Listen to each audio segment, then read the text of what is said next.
Once upon a time, there was a place, a people, and a love as astonishing and rare as a blood moon over a Montana peak.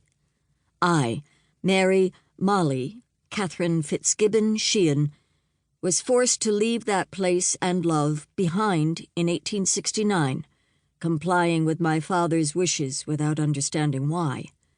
But I never abandoned hope that one day I'd find my way back to that happy ending cherished in Ulster fairy tales, if not often in real life. But my growing up occurred in a turbulent time. The war between the states raged. My father brought his brother and his 3 children from Ireland. My younger brother passed away, as did my uncle. We left Kentucky, reached Missouri, where my father said goodbye, leaving us on a cousin's plantation in the midst of turmoil. It was his first leaving of me. The almanac read 1861. I was almost 10. After months of my wondering if he'd return, he did.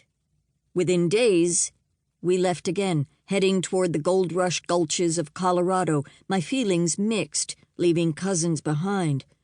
He didn't smile as much as before. I wondered that he held something back, or had I upset him? I tried to please him now. I sat beside my father on his freighter wagon, led by 6 mules we called the gems: agate, amber, amethyst, pearl, jade, and jasper. He'd sing Gaelic songs, and, in the evening around the campfires, had me read to him. I did my best. He brought a cat along for company. Often, while we plodded between towns, the feline would jump on the back of Amber, the mule closest to the wagon's dashboard. "I think Puddin' doesn't like your singing, Pa," I said. "Or she wants another view." I could see that the cat might want to gaze at the wide expanse of mountain peaks touching skies as blue as my father's eyes. Then he told me he'd be leaving me behind once we reached Colorado. That secret revealed. "Why can't I go with you?" A child's question of her only parent. "Don't you worry, Mollie." He patted my knee. "I'll come back to get you." Would he? He always had returned, though months would pass.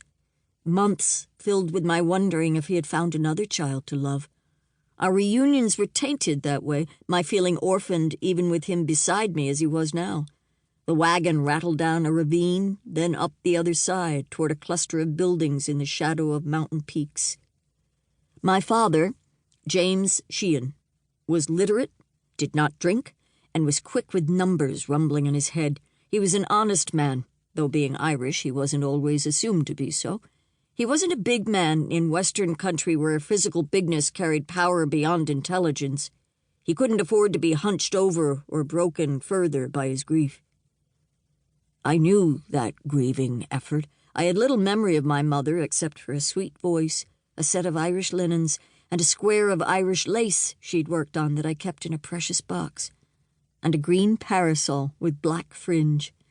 I could almost see her face behind that edging when I opened the brolly against the hot sun, miles from where I was born and where she had died when I was 6. I knew I was supposed to be obedient and kind. Still, desire pushed me to disagree with my father's plans.